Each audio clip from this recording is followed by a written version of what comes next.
32 юных камнереза из разных уголков республики свои работы представили школьники из Байтагинского, Кызылского, Чахольского, Улхемского, Судхольского, Зунхемчикского районов и Кызыла. Все они победители муниципальных этапов. Как известно, Байтайга – родина тувинских камнерезов. Именно из этого кажуна вышло много талантливых мастеров по обработке камня, которые сегодня передают свои бесценные знания. И на конкурсе камнерезов среди школьников есть представители Байтагинского района. Я учусь в 8 классе Тельнской средней школе имени Владимира Бараевича Карасала.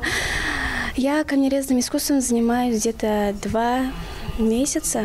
На сегодняшний день на этом конкурсе я буду делать снежного барса. Моими наставниками являются Санчеп Семис Николаевич и Схетек Сергей Борисович. У нас дома лежала такая статуэтка, там вроде бы горная корова.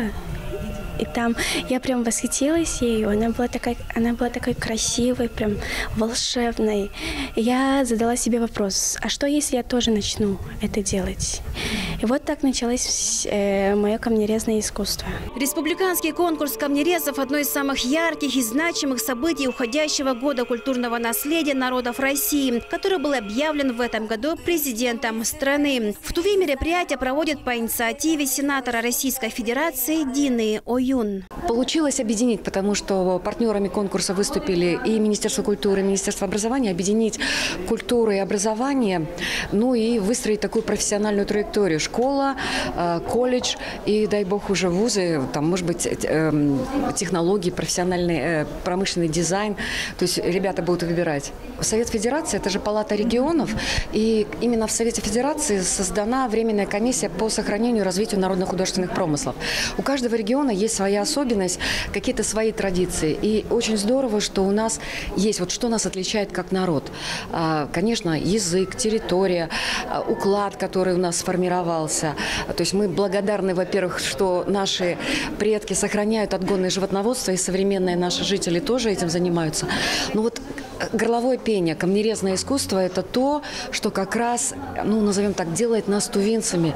То, что нам досталось, и очень важно вот эту передачу знаний, линеечку, или как это называется, эстафету, помочь организовать. Потому что ну, конкурс показал, что все-таки стареют мастера, а вот этой новой когорты в таком большом количестве мастеров не появляется. И все-таки показал, что это проблема, она конкурсом в том числе разрешилась. Я вижу очень серьезное намерение Министерства культуры, Министерства образования поддерживать это направление в рамках доп. Образования. Я знаю, что из федерального бюджета оказывается ежегодно в количестве 500 миллионов рублей поддержка, но, как выяснилось, мы не смогли вписаться и претендовать на эту поддержку.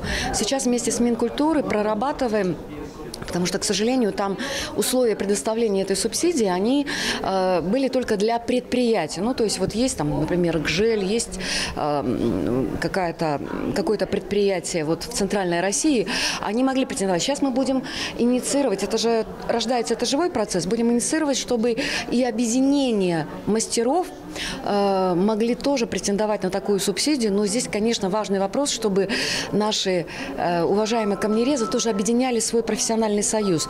То есть отдельно каждому мастеру такую субсидию не получить, а вот уже их объединением это можно претендовать и можно выигрывать. Как сообщают организаторы конкурса, по сравнению с предыдущими годами в Туве осталось очень мало кружков и других методов организации дополнительного образования именно по камнерезному искусству. Знаменитые мастера и мэтры со временем уходят на заслуженный отдых, а заменить их пока могут только единицы. Когда начали проводить его в сентябре, выявили очень серьезную проблему, что, оказывается, если там в 90-х, в 2000-х у нас практически в каждом кажуне был кружок камнерезного искусства, то сейчас оказалось в единицах. Он сохранен даже на родине камнерезного искусства, там, где есть гора Сарыкхая, в Байтагинском кажуне оказалось вот уже совсем, и даже в Кызылдаге нет, вот, ну, единицы буквально ребят занимаются этим.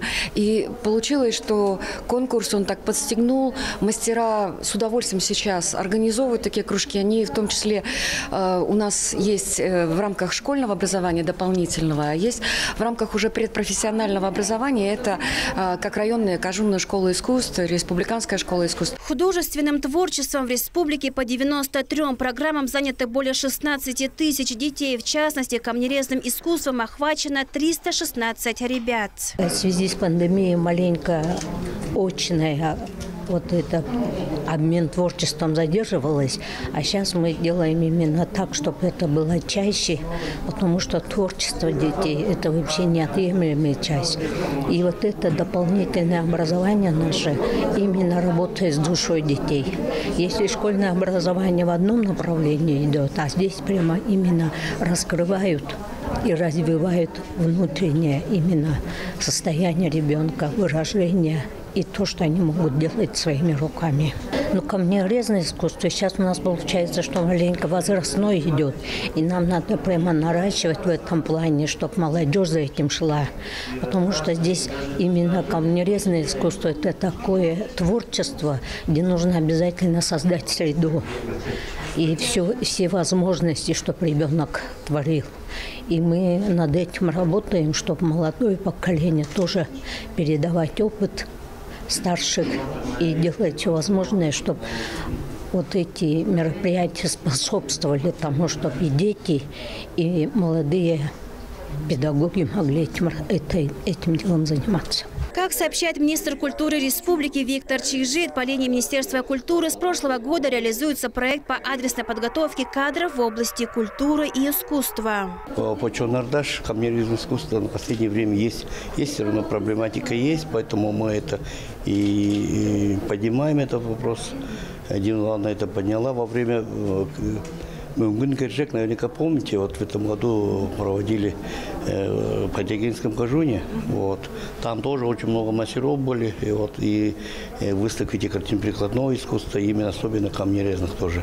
Вот там как раз вопрос поднимался в последнее время. Есть проблематика, что дальнейшая преемственность и передача, значит, своего опыта наших мастеров, да, камнерезного искусства молодому поколению. Вот из-за этого вот это все поднялся, все-таки мы решили как бы совместно вот это вот организовать такой конкурс. Соответственно, конечно, по итогам конкурса выявятся победители, дети. И, значит, мы свой план Министерства культуры дальше продвигать, дальше поддерживать этих молодежь. Уже с прошлого года мы начали работать в ведомственный проект адресная подготовка кадров в области культуры и искусства, и в том числе по всем направлениям. В том числе и вот по декоративно-прикладному искусству. То есть суть вот этого проекта, значит, это прослеживание перспективных детей, которые обучаются за пределами республики, вот, да, и наших училищ, например, в данный момент, например, по декоративно-прикладному искусству за пределами сейчас обучается 12 детей.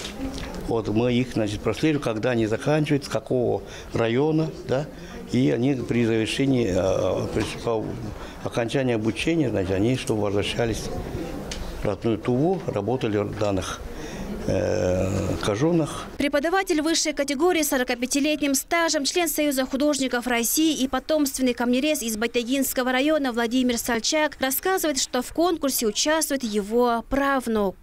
Я с Байтагинского района, оставшийся от стариков мастер. И вот здесь присутствуют мои ученики. Вот это камнерезного дела, большинство это мои ученики. Я где-то уже учительствую 45 или 46 лет. И все время учительствовал, значит, это камнерезное дело.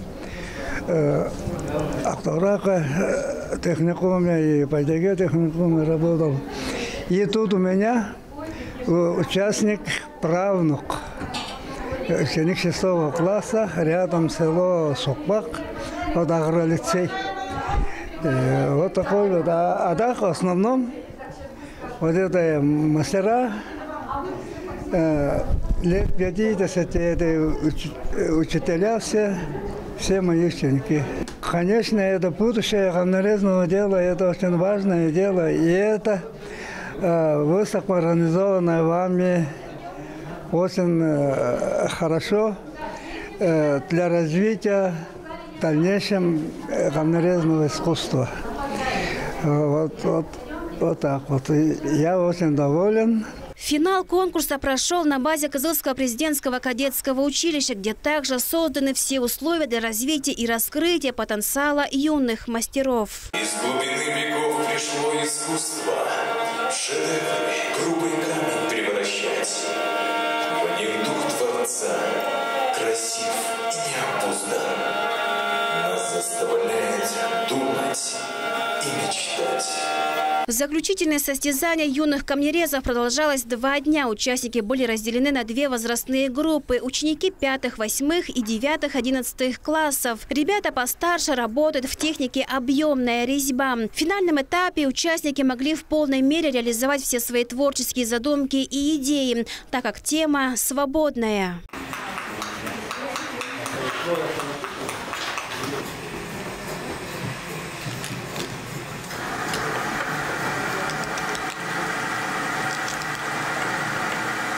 Отметим, что на муниципальном этапе младшие участники с помощью рельефной резьбы изготавливали домашних животных, а старшие классы вытачивали фигуры и изделия на тему героя тувинских сказок. Проект по развитию камнерезного искусства, который инициировала Дина Уйон, я полностью поддерживаю. Считаю, что на сегодняшний день это необходимо. Желаю всем участникам удачи. Я долгие годы, передавая свои знания и навыки по камнерезному искусству, работала в разных образовательных учреждениях республики. У меня достаточно много учеников, которые в полной мере реализовали себя в этой профессии. Позади 2 дня усиленной работы, вот настало время подводить итоги. Торжественное закрытие прошло в Центре тувинской культуры. В настоящее время, как вы знаете, сейчас в 21 веке традиции камнерезного искусства получили несколько поколений, а такой всплеск произошел в 60-е, 70-е годы благодаря тому, что и один из ученых, который был одним из первых директоров нашего музея в 40-е годы, после 40-х годов уже 50-е, это Сильян Джейч Ванштейн, человек уникальной культуры, владеющий несколькими языками, закончивший Московский государственный университет, прекрасно владеющий в том числе и иностранным языком, таким как немецкий язык, позднее написавшим шикарнейшую, замечательную книгу, получивший переиздание, как и в нашей стране, «Загадочная Тува», пригласил в наш музей жить одного из камнерезов и сказал, что это искусство нужно создавать в дальнейшем, создавать определенные такие школы. И это искусство он трепетно поддержал, благодаря чему, конечно же, и получается всплеск в 60-е, 70-е годы вот это камнерезное искусство. Многие спорят о том, что можно считать камнерезным искусством. Это просто народный промысел или высокое искусство? Этот вопрос волнует на самом деле очень многих людей и в современное время. Казалось бы, что простого? Взять какой-то камень, взять какой-то резак, отпилить от него какую-то часть, выполнить фигурку. Что в этом такого сложного? И многие говорят, что же в нем есть такого удивительного, что завораживает. Но человек, когда берет в руки камнем, он становится своеобразным творцом. Он создает новые образы, и он позволяет человеку путешествовать. Резчик-камнерез, он как гид-экскурсовод. Он берет словно тебя за руку и отправляет с собой путешествие. Работы юных камнерезов оценивали профессиональные члены жюри. Это председатель Союза камнерезов Тувы, члены Союза художников России, лауреаты различных премий, заслуженные деятели искусств и опытные преподаватели. Серьезная задача поставлена по законодательству. Нам нужно обязательно в линейку наших праздничных дней без предоставления дня отдыха включить День камнереза. Это было очень важное решение. 19 сентября предлагаемая дата. Фаворитов выявили в каждой возрастной группе, наградили и специальными призами.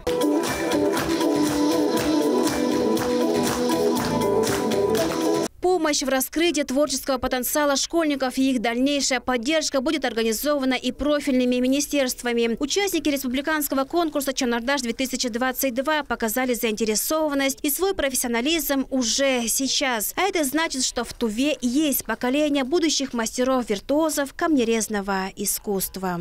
Айра Асад, Владимир Суртук, Шалбан Мангуш и Айдын Кулар, телеканал Тува-24.